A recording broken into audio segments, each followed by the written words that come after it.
আসসালামু আলাইকুম, কেমন আছেন সবাই? আশা করি সবাই ভালো আছেন। আলহামদুলিল্লাহ আমরাও সবাই ভালো আছি। ভিডিওটা হচ্ছে ডিসেম্বরের 25 তারিখের ভিডিও।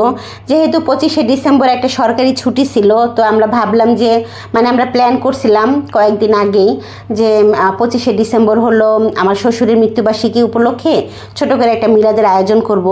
তো সেইভাবে আর কি উদ্যোগ নেওয়া হয়েছে সবাই মিলেই। তো আমরা হলো সবাই আর কি বাড়ির সবাই আর কি ভোরবেলা ঘুম থেকে উঠছিলাম, উঠে আর কি নিজেরা আর কি কাজকর্ম করতেছিলাম। বাহিরের কোনো মানুষ রাখা হয় নাই, যেহেতু ওই যে বললাম ছোট করে একটা মিলাদের আয়োজন করব, তাই জন্য আর কি বাহিরের কোনো মানুষ আমরা নেই নাই। তো এইখানে হলো আগের দিন ওই যে ভিডিওতে দেখছিলেন যে আগের দিন মুরগিগুলো কেটে ধুয়ে একদম ফ্রিজে রেখে দিছিলাম। তো সেই মুরগিগুলো আর কি বের করে নিছি, মুরগির মাংসগুলো আর কি বের করে নিছি নর্মাল করার জন্য। আর এখানে সমস্ত ধরনের মশলা আর কি রেডি করে ফেলছি, রেডি করে বাবুর্চির সামনে আর কি বুঝাই দিছি। জাস্ট একজন বাবুর্চিকে নেওয়া হয়েছে, উনি শুধু রান্নাবান্না করে দেবে, আর বাকি কাজকর্মগুলো আমরা নিজেরাই করবো আর কি। যেহেতু বাড়িতে আমরা অনেক মানুষ আছি, সমস্যা হবে না। আচ্ছা, আর একটু বলে রাখি, আজকে মিলাদ উপলক্ষে রান্না করা হবে দুধ দিয়ে পায়েস রান্না করা হবে, আর হলো চিকেন বিরিয়ানি করা হবে। আচ্ছা, এইখানে এখন বাবুর্চি বলল যে চিকেনগুলো আর কি মুরগির মাংসগুলো আর কি তেলে ভেজে নিলে সবচাইতে বেটার হবে। তেলে ভেজে মুরগির মাংসটা আর কি বিরিয়ানিতে ইউজ করলে নাকি টেস্ট বেশি আসবে। তো ওনার কথা মতে আর কি সেভাবে আর কি ভাজা হচ্ছিল, উনি ভাজতেছিল আর কি। আর এইদিকে কিন্তু খেজুরের রস চলে আসছে।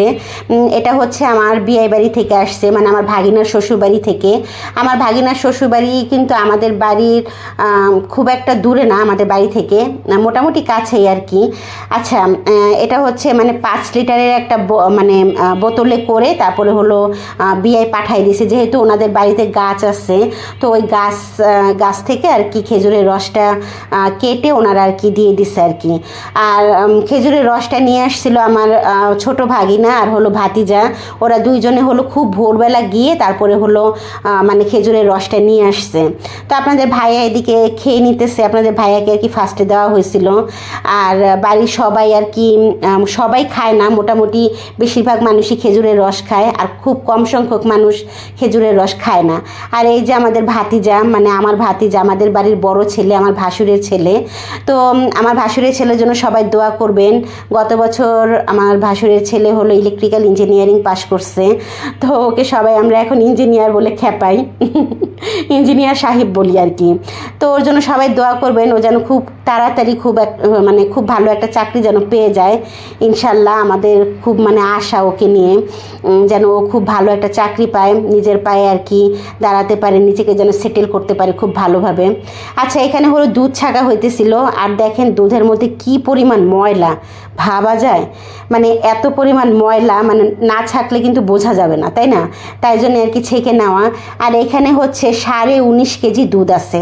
আমরা হলো 20 কেজি দুধ কিনতে গেছিলাম, আমি তো আর কিনতে যাই নাই, আমার ননদের হাজব্যান্ড আর কি 20 কেজি দুধ কিনতে গেছিলো। তো সমানভাবে 20 কেজি দুধ পায় নাই, 19.5 কেজি দুধ পাইছিল বাজারে গিয়ে, তো সেটাই আর কি নিয়ে আসছে। আর এই 19.5 কেজি দুধ দিয়ে কিন্তু পায়েস তৈরি করা হবে। আর মোটামুটি 3 থেকে 3.5 কেজি চাল যাবে আর কি দুধের মধ্যে, 19.5 কেজি দুধের মধ্যে 3 থেকে 3.5 কেজি আর কি চাল দিয়ে, পোলাওয়ের চাল দিয়ে আর কি পায়েসটা রান্না করা হবে। আর আমাদের বাড়িতে কিন্তু মোটামুটি পায়েসটা খুব সুন্দর করে রান্না করা হয়, যেমন ধরেন অতিরিক্ত দুধ দিয়ে আর কি পায়েসটা রান্না করা হয়, যাতে খেতে খুব টেস্টি হয় আলহামদুলিল্লাহ। আচ্ছা, আপনাদের সাথে একটা কথা শেয়ার করি। মিলাদ উপলক্ষে আমরা ছোটোখাটো যে আয়োজনটা করছি সেটা হচ্ছে আমরা একটা মহিলা মাদ্রাসায় খাওয়াবো, ছোট ছোট মেয়ে বাচ্চারা আর কি একটা মাদ্রাসায় পড়ে। তো ওইখানে হলো আমরা খাওয়ানোর নিয়ত করছি, ওইখানে বিরিয়ানিটা নিয়ে গিয়ে তারপরে আমরা খাওয়াবো আর কি মেয়ে বাচ্চাদের আর কি। তো সেটা অবশ্যই আপনাদের সাথে শেয়ার করব। আর বাড়িতে হলো ছোট করে আর কি জোহরের নামাজের পরে আর কি মিলাদ পড়ানো হবে।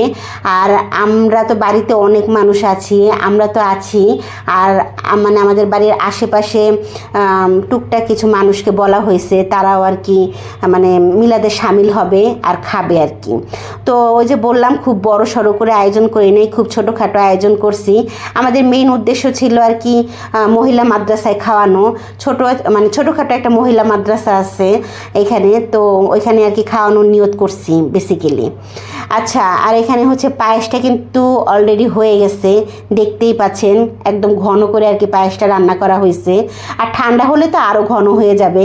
আর পায়েসটা না মানে বেড়ে নিতেছিল আমার বড় যা, মানে পরিষ্কার একটা মগ দিয়ে উঠায় আর কি পায়েসটা নেওয়া হইতেছিল। শুধু কিন্তু এই এক হাঁড়ি না, আরও কয়েকটা হয়েছিল, সম্ভবত আরও 3-4টা হাঁড়ি হয়েছিল, আমার অতটা খেয়াল নাই। আচ্ছা, আর এখানে হলো পোলার চাল ধুয়ে নিতেছিল বিরিয়ানি রান্না করার জন্য। পায়েসটা তো অলরেডি হয়ে গেছে, এখন বিরিয়ানি রান্না করার পালা আর কি, তাই জন্য আর কি ভালো করে আর কি চালগুলো ধুয়ে নিতেছিল। আমরা কিন্তু এখানে ওই যে বলছিলাম মানে আগের দিন তো যখন আমরা মুরগি কাটা ধোয়া করছিলাম তখন আপনাদের সাথে শেয়ার করছিলাম যে 25-26 কেজি মুরগি আনা হয়েছিল। তো সেখান থেকে মোটামুটি 18 থেকে 20 কেজি মুরগি আর কি টিকছিল। যেমন ধরেন চামড়া নেওয়া হয় নাই, ঠ্যাং নেওয়া হয় নাই, মাথা নেওয়া হয় নাই, গিলা কলিজা পাখনা এগুলো কোনো কিছু নেওয়া হয় নাই। তো মোটামুটি 18 থেকে 20 কেজি মুরগি হয়েছিল। তো সেটার মধ্যে আর কি আমরা 12 থেকে 13 কেজি চাল আর কি দিব। তো 12 কেজি চাল বোধহয় দেওয়া হয়েছিল সম্ভবত, আমার এই মুহূর্তে অতটা খেয়াল নাই, তবে চালের পরিমাণটা একটু কম দিছিলাম আমরা, যাতে বিরিয়ানিটা খেতে আর কি টেস্টি হয়। তো এখানে হলো পোলার চালগুলো ধুয়ে একটা পরিষ্কার ওড়নার মধ্যে আর কি পানি ছেঁকে নেওয়া হয়েছিল, যেহেতু বিশাল বড় ঝাঁঝরিটা আমাদের নাই, আছে বলতে অনেকটা উপরে আছে, মানে কি যেন বলে না, মানে বক্সে আছে আর কি।